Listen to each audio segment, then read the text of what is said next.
All right, welcome back to our Speak Life podcast where we're sowing seeds today for tomorrow's harvest. It's Mark Mead. I'm excited to host you today. I got a very accomplished, distinguished, and hilarious guest with me today, Gordon Tredgold. Welcome to the podcast, Gordon. Nice to be here, Mark. Looking forward to it. My man. Gordon is internationally recognized as a leadership expert, author, keynote speaker. You are the founder of Leadership Principles, which is your company, where you share insights on leadership, change management, and performance improvement. 25 years in business and leadership.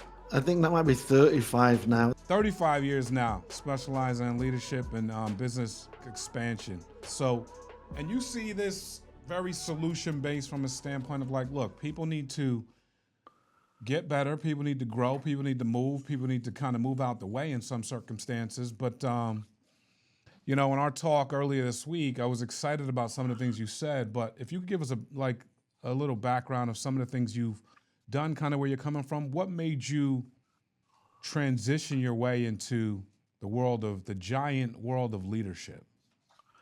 So for me, it's my. We talked about I like a challenge. I've always been very competitive. I played sport from the age of 8 to 43, particularly rugby. So I've always been competitive. I've been good at problem solving, and I took a career in computing after graduating in mathematics. And I just took on the complex projects. I thought that was the fastest path to success. Really? If it fails, nobody thought it was going to succeed. So you get a bit of a free pass. If it succeeds, now you're a hero. And for me, what I found was that I was really good at leading them, and I was delivering million, $5 million, $10 million projects, $20 million projects. But then once it started to go above and beyond that, I could no longer do the work. It wasn't about what I brought to the table. Gotcha. I needed more people doing what I did. So I had to transition from, being the hero to communicating to people and teaching them. And so it's now more about leadership. I didn't have a choice if I wanted to go to that next level. Because if you've got to touch everything, you ain't a leader. You're a limitation.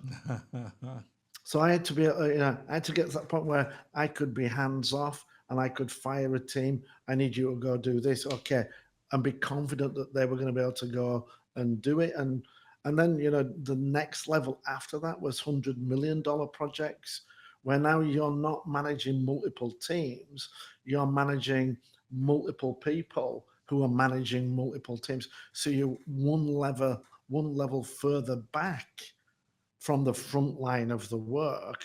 And now it's all about leadership. It's all about keeping the messaging simple, keeping the approach simple, keeping everybody pulling in not just the same direction, which is always good, but the right direction. Because if you've got everybody pulling in the right direction, now we're gonna make hay, and that effectively becomes what the job is. And then having done that, and I'm still a practicing leader now. So we were talking about did I see a change with remote leading remote teams? I've been leading remote teams for 5 years. I'm actually running a program now. I'm still sought after turnaround complex projects, and for me to have the impact I want to have, and tying back to the sowing seeds, I need to create that next generation of leaders. Because the more leaders I can create, the more secondary impact I can have. So it's a little bit selfish why I'm doing it, because I want to have more impact. And the only way to do that is to teach people how to do it. That's just a selfish leadership. That's a funny way to say that. Yeah. Well, I make fun of it because a lot of people, there are a lot of selfish leaders. People confuse leadership with power. And actually, leadership is about empowerment, which is the antithesis of clinging on to power. You've got to give your power away so that people can go and do that. Mm. And you've got to have the confidence to be able to do that. And Absolutely. there's a lot of leaders that talk about leading with gratitude, leading from your heart, vulnerability, and all that stuff.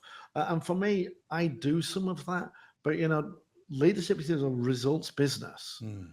If you're the nicest person on the planet and your team's 0-16,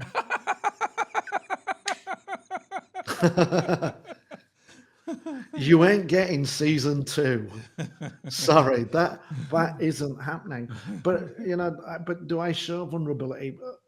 I worked on a project where largest Azure migration. I was the 5th program manager. They hadn't had any success. And on my first call with the team, I came in and I said, okay, I'm just going to tell you right from the get go, everybody on the project knows more about Azure than me. And people came up to me and were like, oh my God, I can't believe you were vulnerable. It's like, I wasn't being vulnerable. I was just telling you, that ain't my job. You guys are the experts, and I'm relying on you to do it. I don't need to be the expert. I've got the experts. What I'm an expert in is organization delivery and putting the experts in the position to be successful. So, was it vulnerability? Yeah, some people won't say, I know less than everybody Right. because they feel that diminishes their standing. Mm-hmm. They need to be, cock of the walk, the best at everything. And that's not what leadership's about. Leadership is about getting the results. It's about leveraging your resources, marshalling them, putting them in a position to be successful, and then cheering them on that journey. If it comes down to my 2 hands, we're in deep trouble. Well, I mean, look, let's talk to the young people right now who Sure. are looking to either identify the gift of leadership or hone like they've identified it and they want to hone it. What is your approach to that? So I just want to get this right out there. There is no gift of leadership. Okay. People say a leader's born or made. They're made. Leadership is a choice. You either choose to lead or you don't choose to lead. And leadership, it's about actions. It's about helping people. It's about putting your teams in a position where they can be successful. So if you want to hone your skills, I would tell people go and take any leadership opportunity available. That might be in your church community. That might be as captain of your local football team, basketball team, anything. Volunteer leadership, because leadership, it's all about people. And you can get people experience in all of those environments. Mm. I work in IT, highly technical. Yeah, I was able to turn around a failing Azure, which is cloud computing a project, and I didn't know anything about that. And the reality was, it wasn't failing because of the technology. Mm. It was failing on the people aspect. Right. People didn't feel respected. They didn't feel empowered. They felt belittled. People were trying to tell them how to do their job. Yeah, I don't do that. If you're doing your job badly, then we're going to have a conversation. I'm not a pushover softy. If we need to, I always tell people, I always expect, I feel like I'm a, analogy like a weight loss coach. When you need to go on that diet, we're going to get on the scales. I'm not going to make a comment about the weight. I'm happy you're starting. And I'm going to encourage you all I can. But in 6 months' time, if you weigh more than we did day one, it's a different conversation. my patience is now, I've spent 6 months giving you every opportunity to be successful. And if you spurn them, then we're going to have a conversation. Right. And I'm comfortable with that. I don't find it confrontational. Right. If I've That done makes sense. everything I can to help you Yeah. and you choose to fail, Mm-hmm. you choose to work somewhere else. That's your choice, Makes not sense. mine. My choice is to give you every opportunity and everything you need to be successful.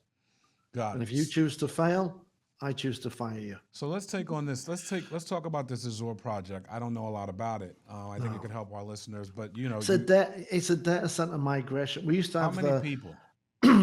on the project around 50. Hold on. So you go in. This is a company, Yeah, correct? yeah. And This was with you Fujitsu. I don't have okay? no NDAs You for that. you were you were brought in to help turn this thing around. Yeah. Correct, yeah. Okay. Somebody And so came to me and said, "We have a project in distress. distress. We need help." Got it. So you decide, sorry, to take on this project, but then you bring 50 people to the project, or there's No, 50 people there. oh no, the team was already in situ. Got it. They'd been working on it. It was a 12-month project, Okay. and they'd been working on it 8 months Okay. before I arrived, Got it. and we had 4 months left to go, and we had to move. I think it was 115 systems, and we hadn't moved one. Huh.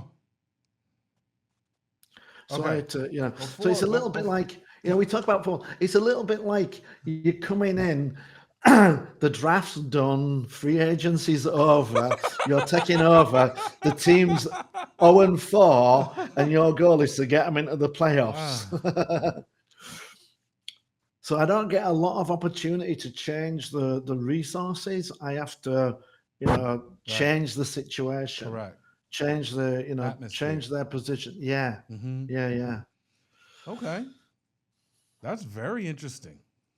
Yeah. And from the look of your face, it looks like you when they asked you, you were probably excited by it, or were I you? Was it daunting, or were you No, like, okay, no. Five, 4 people before me failed. If I'm the fifth to fail, haha, you like this? yeah, it's no risk. It's like if I was going to be an NFL coach, I'd jump at the Browns or the Wow, Jets. I wouldn't want to come in and take over at someone the like Ravens. Detroit Yeah, or the Chiefs or the Ravens. interesting. Because Wow. the only way is down. Do you realize that what you're saying is anti a lot of people? Do you That's because realize they're that the idiots. very thing you're saying, Yeah, coaches wait for the good yeah, jobs, yeah, quarterbacks wait for yeah, the teams that have loaded yeah, offenses? yeah. You're saying, which Hmm. is what you've been saying since the start of this podcast, but also you learned this when you were little, is that when you were younger, is that you like something where the upside's really high, but the Yeah. downside is very low. That's very interesting. Well, people see the upside. They see the possibility of the upside as low because they think it's going to fail, They see it and as low. that's right. It's a high upside, but they Right. They they don't see the see it. Yeah, gotcha. probability as Yeah, it's low, low. and they Gotcha. see the downside as a high possibility. So now they see the downside Mm, higher than the upside. I don't see that. okay. I Okay. see no downside, and I see only upside. People And run fast from the thing that you run towards. correct, Why?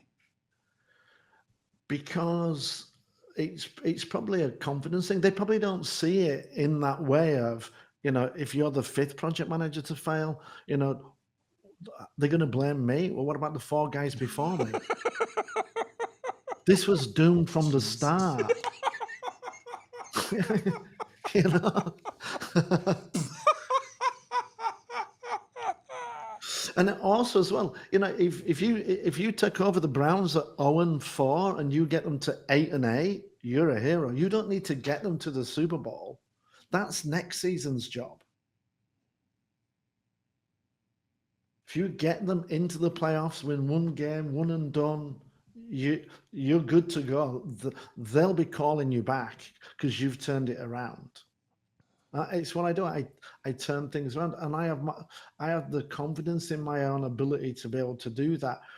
And I think the other thing that people don't see when they see failure, they see bad team. I don't see that. I see bad environment, bad setup, bad direction, bad leadership, and I'm going to bring good direction, good setup, good leadership. And now if that team's still bad, then we've got a problem. But then they're not all bad players in bad teams. There might be one or two bits and pieces that are just not working, and we just need to, identify it. Nobody comes to work looking to fail. Nobody. Everybody wants to be successful, and if we can show them how to be successful and give them the opportunity, 99% of the people in my experience, and I've been doing this for 35 years, will jump at it. And not only will they jump at it, when you're the guy supplying success, You're funny, man. you're like a legal drug dealer. You're handing out happy candy. Everybody wants to be successful. So when you can make people successful, people want to work for you. Not only do people want to work for you, but players will flock Yeah. to work. Good people will come to you and say, that guy knows how to win. I'll come and work with him. So you retain the good talent you've got, and you attract other good talent. It's counterintuitive, but it's exactly how I see it. And I'll tell you a story about somebody who worked for me, a very, very good friend of mine, passed a couple of weeks ago, sadly. But I put him into a leadership position. I offered him when I stepped out to go do a higher level job, I put him in, and he said, I don't know if I want to take the job. And I said, why is that? And he said, it's not guaranteed to succeed. And I only want jobs where there's a guarantee of success. And I went, well, why would I need you? If it's guaranteed to succeed, I could put a monkey in charge and pay it peanuts. If that's what you're waiting for, good luck with that as a career choice. Right. And we argued, and he was like, yeah, but I went, there is no yeah, but. If you only want projects that are guaranteed to succeed, how can you take any credit for it? You cannot, because people say, "Oh yeah, that's a no-brainer." Andy Reid retires, you take over at the Chiefs, you get them to the playoffs. Was that you that did that? I don't think so. They would have got there without a coach. So, but if you take over, the Giants, shall we say, and you get them to the playoffs, now you're a superstar. You'll never buy a drink in New York again. Right. I love it. I got questions. Yeah.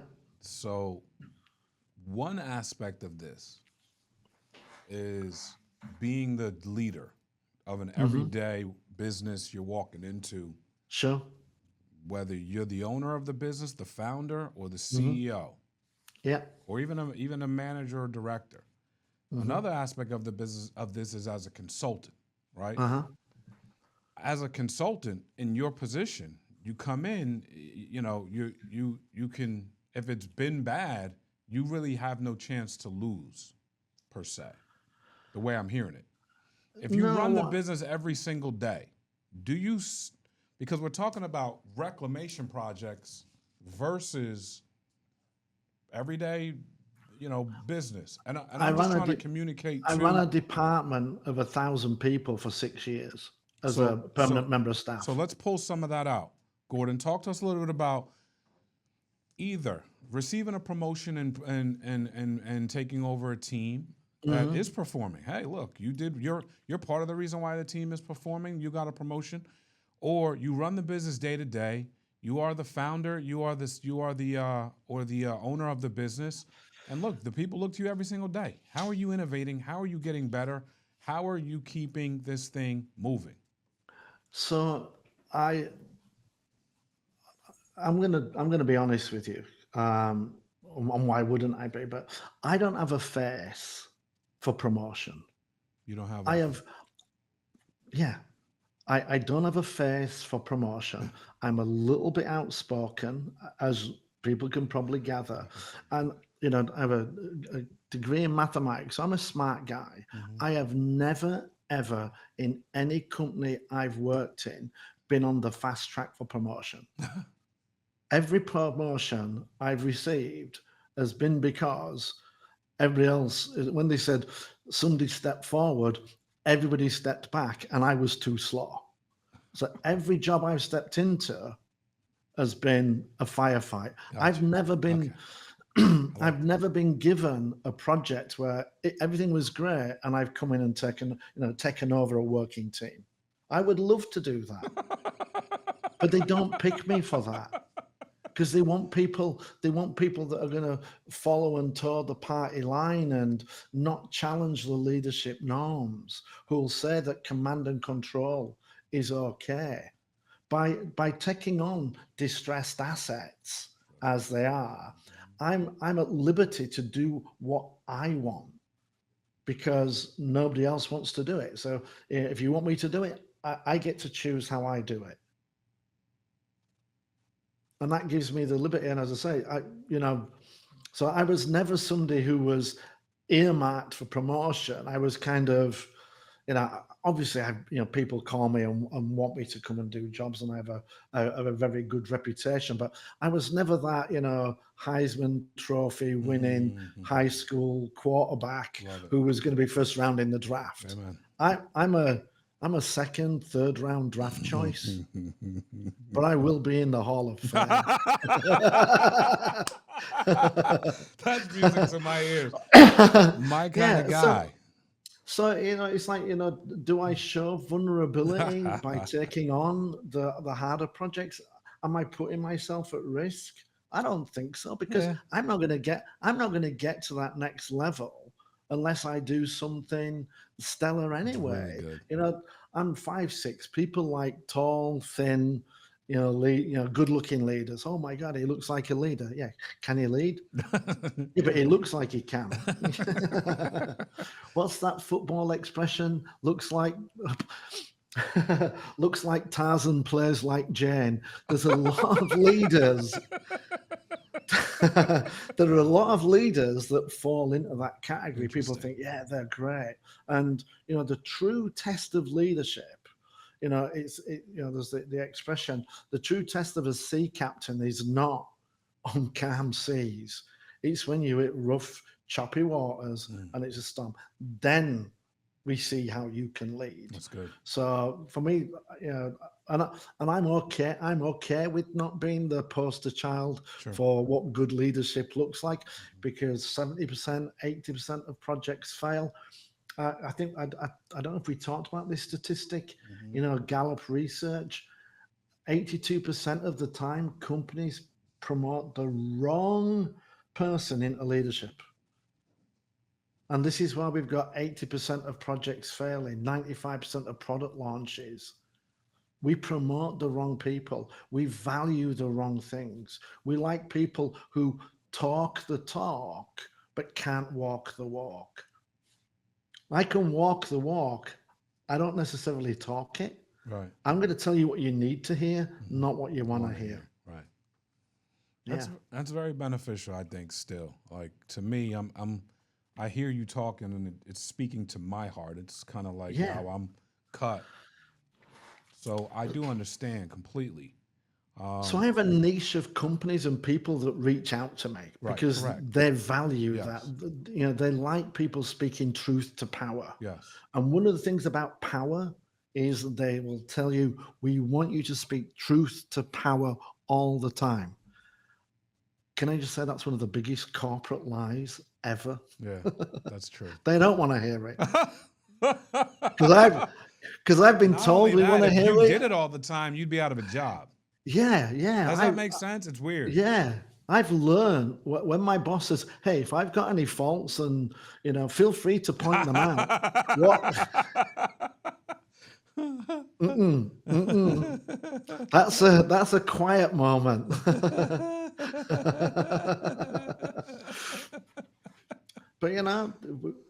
But but what's really good is that the people, the people that work for me, sorry, work with me, really, they're always keen for me to come back. Tell me what's the next project you're working on. They always want to work with me. I worked in a lot of companies where I've delivered things and they couldn't wait to get rid of me Mm, because they want to go back to the, leading in command and control. We issue dictate. We don't get involved.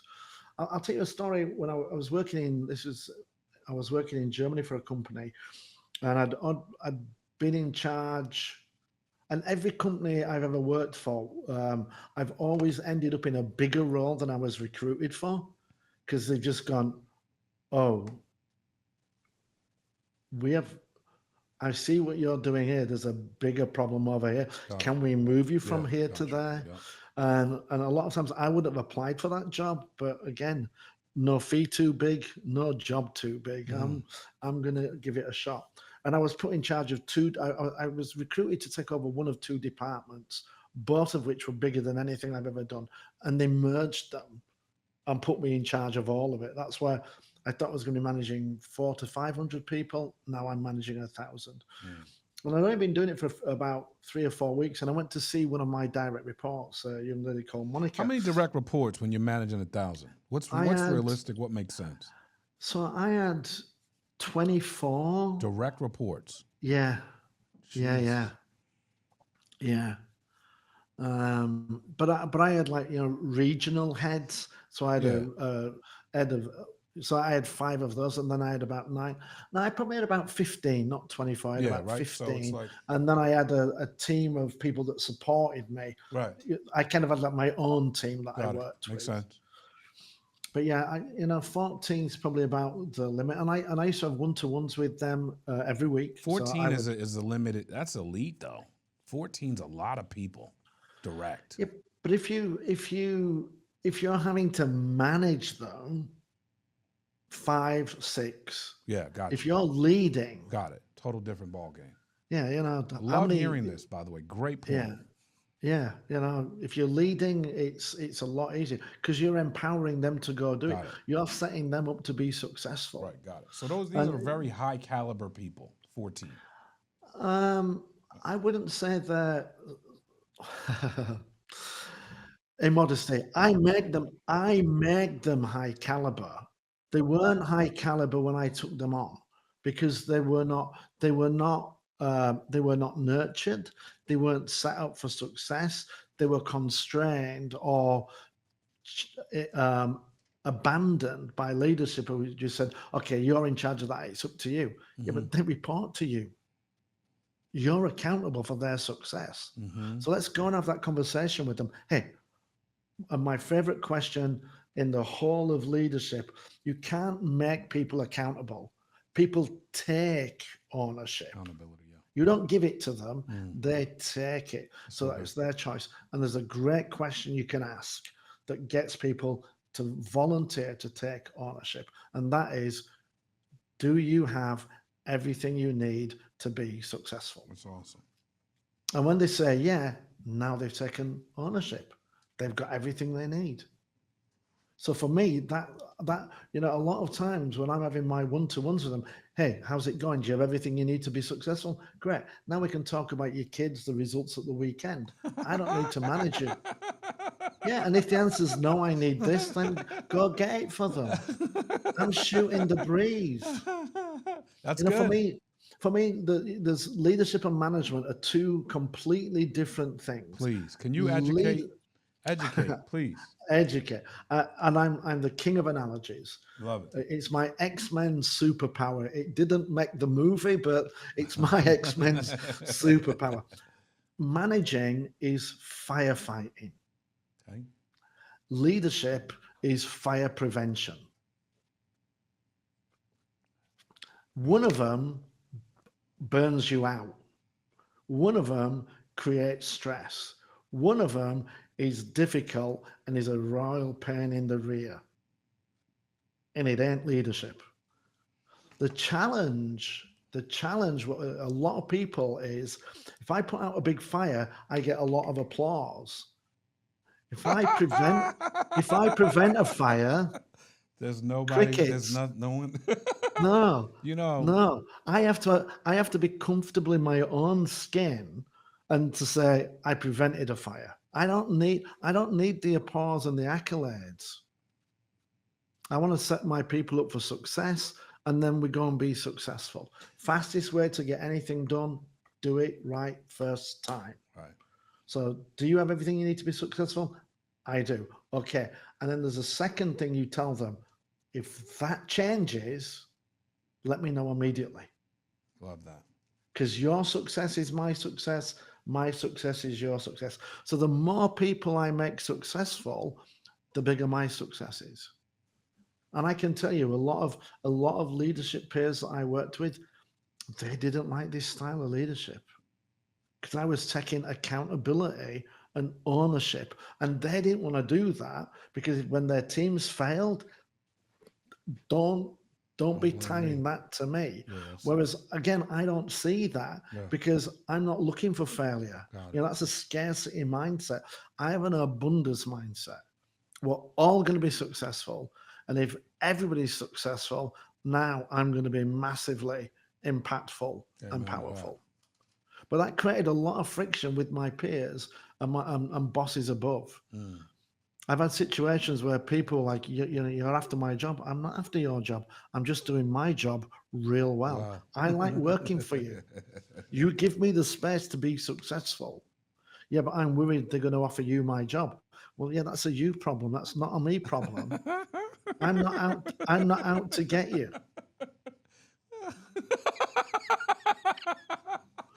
You know? So I'm But hearing I'm hearing two Gordons. I'm hearing the corporate Gordon who had the yeah, who's kind of making it happen and being yeah, elevated because you're preventing fires. Then yes. I'm hearing the consultant Gordon who goes in and puts out fires. So yes, but what I do is I look at the fire and I identify the root cause. I don't Cause. just keep throwing water Yeah, on it. got it. What That's I do so is I good. find that That's arsonist great. that we've The hired arsonist. and I fire him. I take him. I ask him, hey, why are you doing that? Why are we setting those things up? Mm, So a lot of it is about I know what causes. We haven't talked about the book I wrote, and I don't really want to get into that too much. But I wrote a book called Fast, and Fast is about 4 reasons why things fail: a lack of focus, F; a lack of accountability, A; simplicity, S; transparency, T. So whenever I go into that, I know it's one of those 4 things. We don't know what it is we're doing, mm, or the team aren't set up for success. They don't have what they need. It's too complicated, or we don't know what we're trying to do, got it. or we don't know how we're going to do it, Right. or we're working hard but we're not seeing any progress. It's like How it would be fast can like you identify? How fast can you get to those triggers? Because that's an amazing framework. Gordon goes in. How fast can you get to those triggers? so I'll tell you one story. I did a job for British Gas. Mm-hmm. British Gas, they replaced 13 systems with one big customer billing system, the Mm-hmm. one that sends you a monthly gas bill. And what they realized was every quarter when they came to test it, it was taking 13 times more than they expected. Yeah, you've replaced 13 systems. And they wanted to reach, and it was costing them $500,000 per quarter to test it.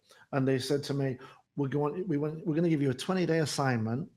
We want you to come in, and I was doing testing consultancy at that time, and we want you to look at what we're doing, and we want you to find a way to reduce the cost by 20% and no reduction in quality. Mm-hmm. So we're paying 400,000 and we're getting the same that we're paying for 500,000. We're Right. going to give you 20 days. I went, okay. So I said, okay, I need to know some stuff. How many different phases of testing do you have? So we've got 5. I went, okay. What I need to know is I need to know how many issues we're finding in each of those areas and how much is this cost. And they went, well, we have that. We don't have the report, but we can give you the raw data. An hour later, I priced up those 5 areas. One of them was 20% of the budget and was finding 1% of the defects. Could I suggest you stop doing that? That was 2 hours. It took me 4 hours to come out of it because I did it and I thought, I need to do this calculation again because surely they would have seen this issue. And I went back and I looked through it again and I looked through it again and I went, hey, called my boss and I said, look, I need to have a conversation with you. And he went, look, just feet under the table, Give it a couple of days. Went, no, I can't do that. I can't do that because I've either solved it or I misunderstand the exam question. And he came in and he saw it and he looked through it and they were paying me $1,000 a day for 20 days, $20,000 for a month. Nice piece of Right. work. Mhm. Sat down with them and he looked through it and he went, yeah, if we just stop doing that, we have a 1% increase in issues. Who cares? And we save 20%. And he said to me, charge us for the rest of the day, but you can leave now. Couldn't wait to get me out of the building Right. because I'd humiliated them. Not my intention. They were humiliated that within 2 hours, I'd found a solution to a problem. They should have given me 20 days. Now I'm older and wiser. Right. We repeat that situation. I look at it and I say, you know what? I have a friend in St. Lucia. I'm going to go and spend 19 days with him, going over the data, and I'm going to come back with the answer in 20 days' time. Build Got a them, friend in St. build them Lucia. for the full 20 days. But I fixed it into I got Beautiful place to visit. yeah, I got paid $1,000, which for a day's work back then, 1990, I think it was. That was great money, No doubt. and I saved them 400,000 for a day's work. So that's how quick. Other times it can take a week, 2 weeks, because you ask and people they don't always tell you the truth. So I'm a mathematician. Show me the data. Got I don't want to hear that you're feeling great. Get on the scales. Let's see how much you weigh. Let's get the data of this. So yeah, it can be anything for a week to 2 weeks. But I've done some of them in a day, 2 hours. With the Azure project, it took me a week to create the plan that we started doing. Because what they wanted to do is they wanted to create this was a German company. They wanted a fully detailed plan, and I said, "Well, I don't know how we're going to do it, but I know what we're going to do next week and the week after. So I'm just going to create a rolling plan. I'm going to get everybody into action." And we did that within about a week, and then as we saw that worked, it was like, okay, well, we're just going to keep doing that for the next 13 weeks, and we'll be done. Leadership is, fire prevention is a lot simpler than firefighting. I was talking to a good friend of mine who is the founder and running a company, and we were talking about, you don't you don't rise to the level of your leadership, you fall to the level of your systems. And when you say fire prevention, I think of systems. I think of making sure things are in the right, like you've got to set this thing up so that you are not only preventing fires, you are taking ground while. Let me ask you a question, Mark. Sure. Would you assign Deshaun Watson for 240 million guaranteed? No. No, that's fire prevention. Okay. Trying to make him a Hall of Fame quarterback, that's firefighting. And the majority of failure is self-inflicted. Now, And wait, I think if you'd have drafted him from college for 240 million, that's a slightly different discussion. But we'd seen who he was in Houston. wait a minute. Hold on. He was a beast in Houston. So we saw a fallout. We saw a Yeah. moral failure, moral setback. It's all part of it. When you say 240 million guaranteed, that's a big number guaranteed. But if you're asking me, would I have signed Deshaun Watson? That's a different question. Yeah. 240 million guaranteed is lunacy. Yeah, that's right. So fire prevention. Which part is it? Is it signing him or signing him It to was signing that kind of him- money guaranteed? We're firefighting the salary cap, the money we're paid. We can't get rid of him. He's now a problem for us. So I would have probably signed him and said, "We'll take you, we'll give you a $240 million contract if Mm-hmm. that's what it's going to take to get you there, but it ain't guaranteed. Guaranteed, right? It ain't guaranteed. And if you're confident, if you're confident about your ability, but if you're confident about your ability, Mm-hmm. you'll take, let's say it was over 10 years, you take 24 million, knowing that you're able to do it. We can put some insurance So in case you get let's injured. go into it because it's a great example, but it's Uh-huh. 240 is too big. It's too sweeping. So let's No, but take I say that okay. as an example. That's not a fire we're putting out. That's California Gotcha. on fire, Okay. 240 million. Yeah, So it happens on huge I scale got you. and it Yeah. happens on small Okay. scale. Yeah. Got you. Exact same thing. Okay. One of the biggest project failures, $13 billion project failure. Hmm. Barack Obama cancelled it after 9/11. They wanted to upgrade the helicopter. I don't know what they call that. It's not Air Force. Is it Marine One? The helicopters that fly the president. They wanted to Air Force One, upgrade them. the Air I Force think it's One. no, Oh, the that's the helicopters. I'm sorry. jet. Yeah. I think Marine One. I think it is. I'm Mm-hmm. not Mm-hmm. sure, Mm-hmm. but they wanted to upgrade them, and they put it out to tender, and they went with the lowest cost bidder who bid $6 billion. Hmm. After $13 billion, Barack Obama said, we're stopping this. We haven't had them delivered. And do you know what the issue was with that company? Jesus.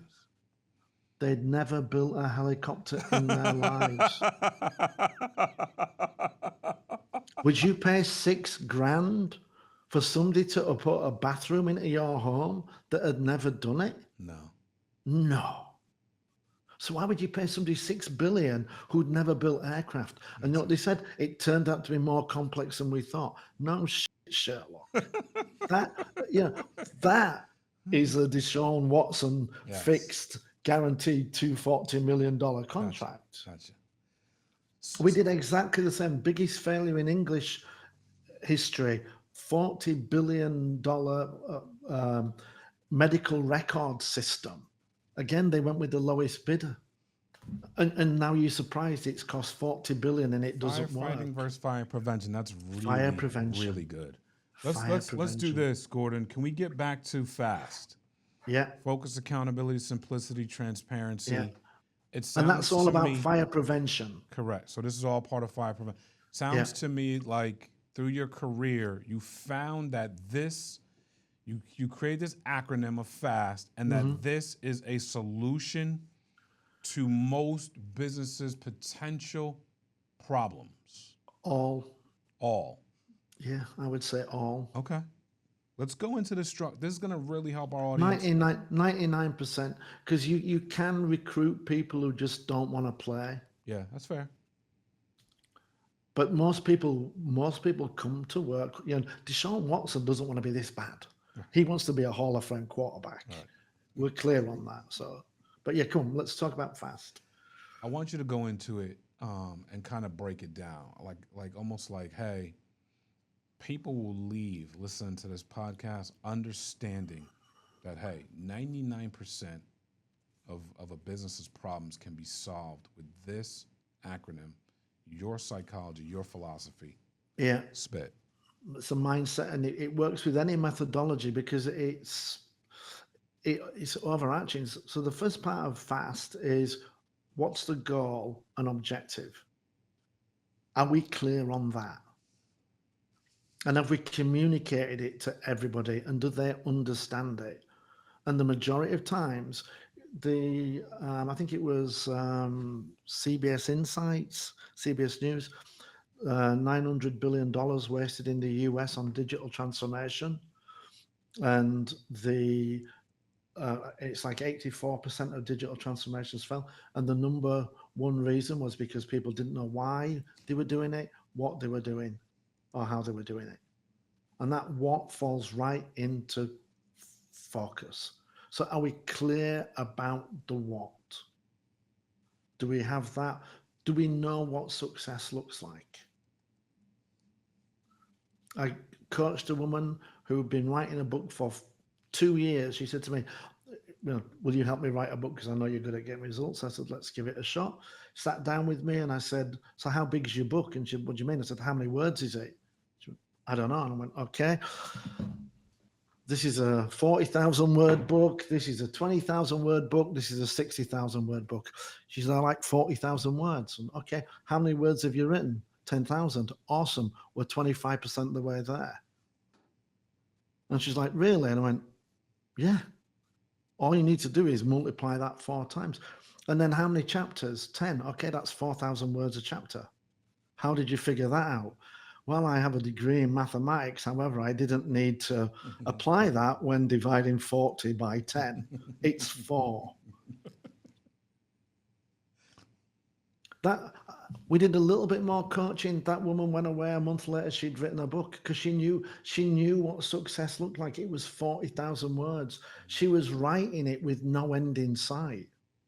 How are you going to get motivated by that? And I'll give you another example. I worked with a company. They said our goal is to increase our profit by 20 to 40%. Okay, which is it? Because 20% requires one plan, 40% requires another plan. And if you're really thinking 40, but your team are working to 20, when they hit that, they're going to go, yes. And you're going to be saying, well, where's the other 20%? We need to have one target that's clearly communicated so we can create one plan to achieve it. Target needs to be fixed. Our approach can vary, but our targets need to be fixed. Love it. Next is accountability. Do we know who's involved, and we let them know they're involved? When I go on a diet, I need to tell my wife because I need her to stop cooking delicious food that I can't resist that's going to conflict with my dieting goals. So fair. So we need to let people know you are involved and this is what I expect from you. And do you have the tools you need to do it? And once they say yes, now they can be accountable, take ownership, and be part of it. And a lot of times people don't even know what it is they're doing. Don't know why, don't have the tools, didn't even know they were involved. Next part is simplicity. Do we know how we're going to get from A to B? It doesn't have to be, it can still be complicated and difficult to do, but it's got to be simple to understand. Because when it's simple to understand, I can follow it. If it's complicated to understand, I'm not going to be deviating off and I'm going to be focusing, I'm going to be doing something else that's not aligned with the goal. And one of the things I always tell people is that, you know, one of my favorite quotes, I love Einstein. If you can't explain it to an 8-year-old, you don't understand it. So when I worked on that Azure project, and I've told everybody, I don't know anything, when I'm asking them to explain it, I'm not accepting, sorry, I can't explain it to you because you don't know anything. I'm going to come back and tell them, yeah, but Einstein says, if you can't explain it to an 8-year-old, you don't understand it. Spoiler alert, I haven't been 8 for many, many years. So start explaining it to me. And what you find is that when people start to explain it to you, you find either they don't understand it, in which case that's a problem for us and we've got to figure it out between us, or they'll start to explain it, and then when you start to ask questions, they realize that actually, oh shit, yeah, you're right, this now needs to happen, and now we've got a clearer understanding. So we've got to challenge experts, ask them, explain it to me, because as a leader, I'm accountable. If you don't know what you're doing and I don't know what you're doing, I've just volunteered for failure, and I don't do that. So make sure you've got clarity, and either you provide the clarity on the approach, or like I did with the Azure project, ask your team, to provide it. And when they sound confident and you think, yep, that makes sense, boom, now you've got a plan. And then transparency, it's just a feedback loop.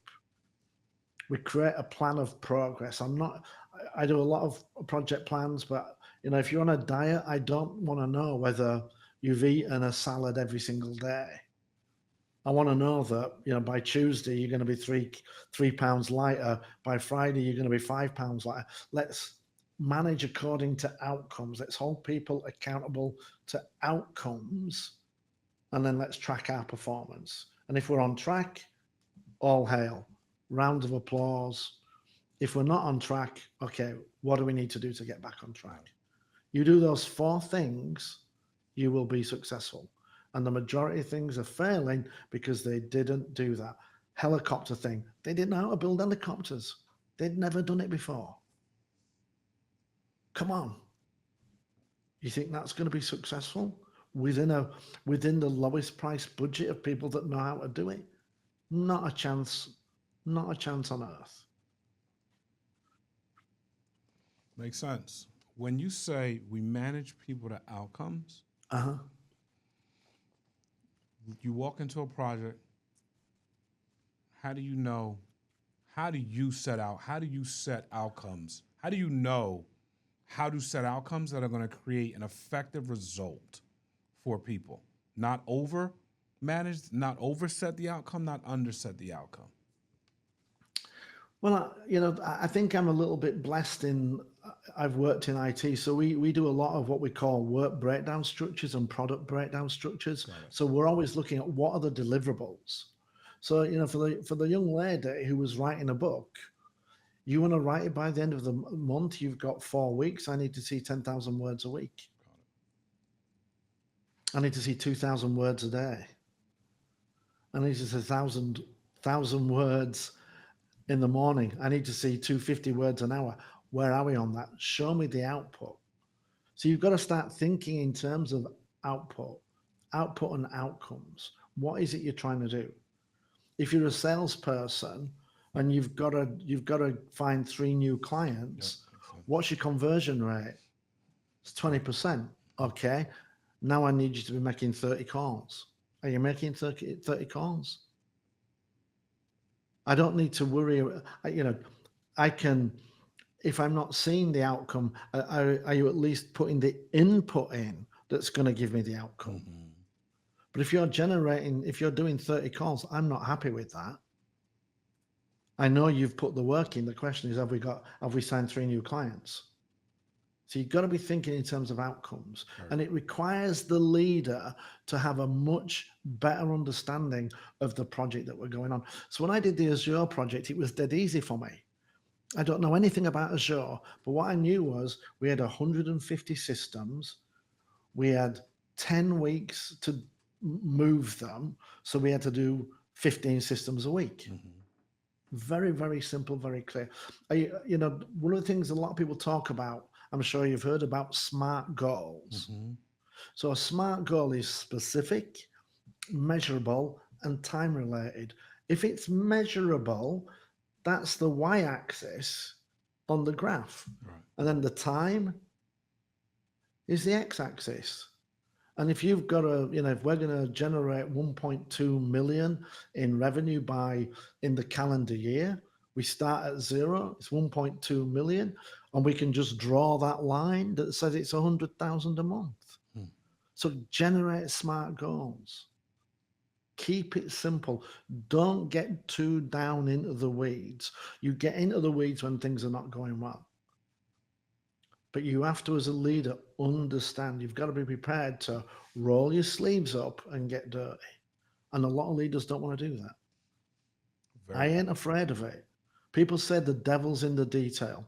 No, the solution's in the detail. That's why I was able to find a solution for British Gas in 2 hours. I looked at the data and I could see that you're spending 20% on something that generated 0 value. Stop doing it. Love it.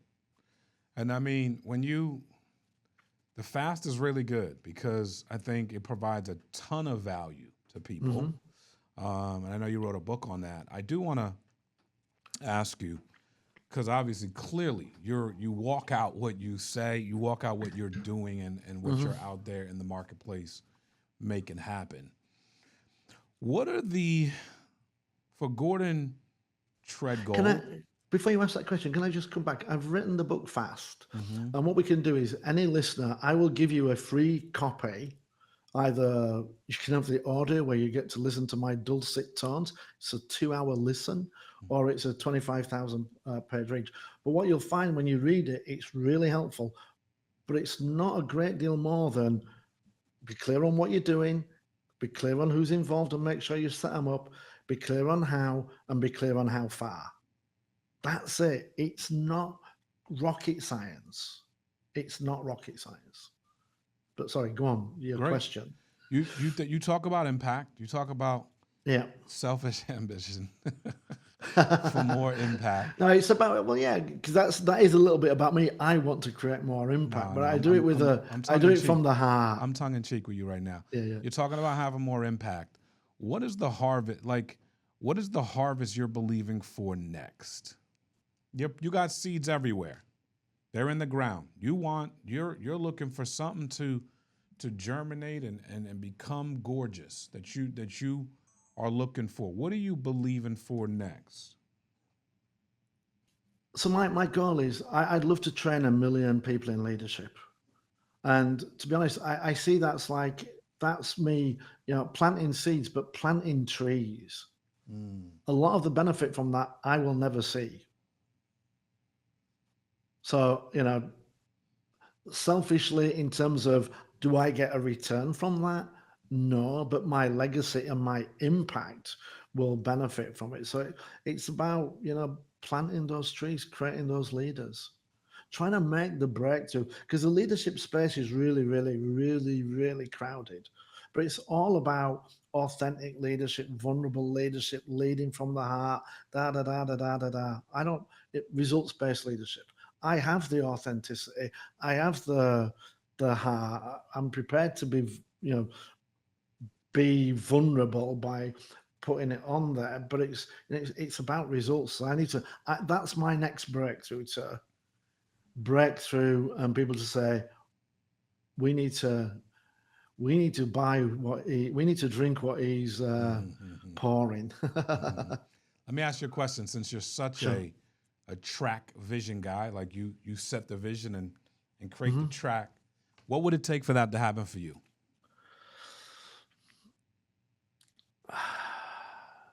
So I've been working on that. It's about differentiation, and I think for me, I play small. When you look at the people that I'm ranked, if I went to Chat GPT and I do this, and who are my competitors? It's Marshall Goldsmith, it's Simon Sinek, it's John Maxwell. Mm.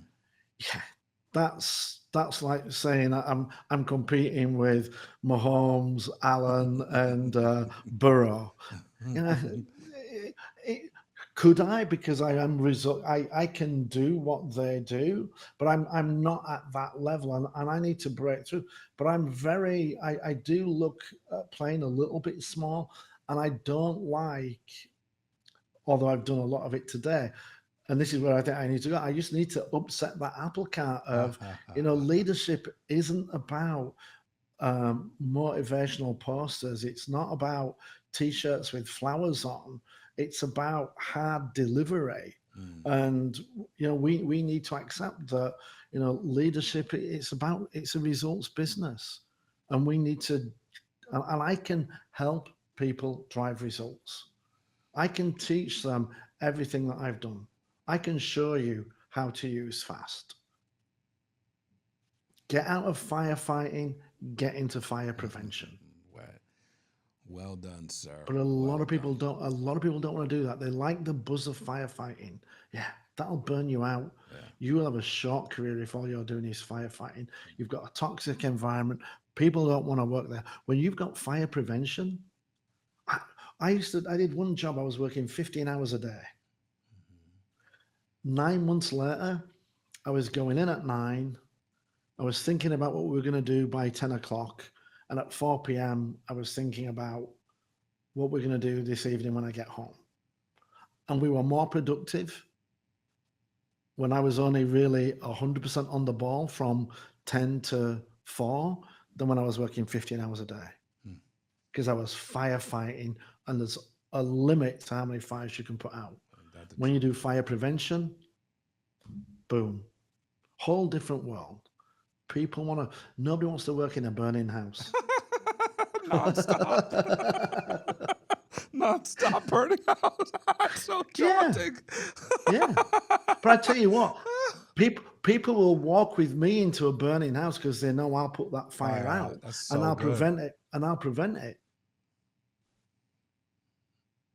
But some people don't want to admit their house is on fire. They just say, it's toasty around here. It's what around here? Toasty. Come on. Do you know what the average disengagement level is in the US and around the world? 66%. Are you telling me all of the leadership training that we've been doing for the last 20 years is working when 20 years ago disengagement was 66%? Today, disengagement is 66%. The needle hasn't moved.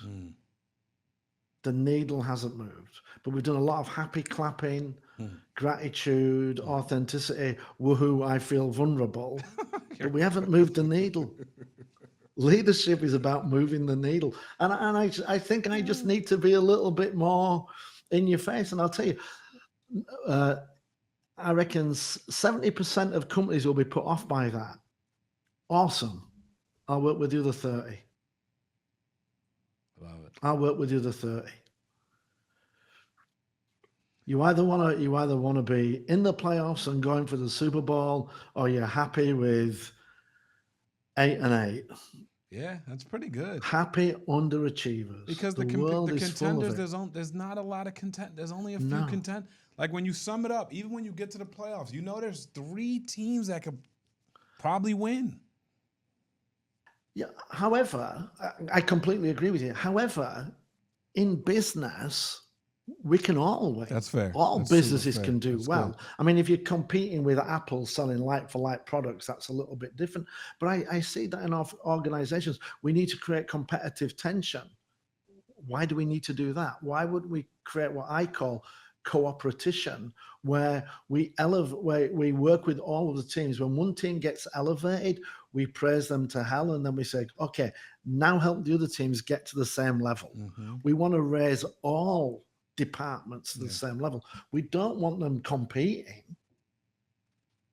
When I ran my first marathon, with me and 2 friends, we would run together. As soon as we ran on our own, we would try and run further than we'd run collectively, to just say, I was the first one to 5 miles. I was the first one to 10 miles. I'm the first one to 15.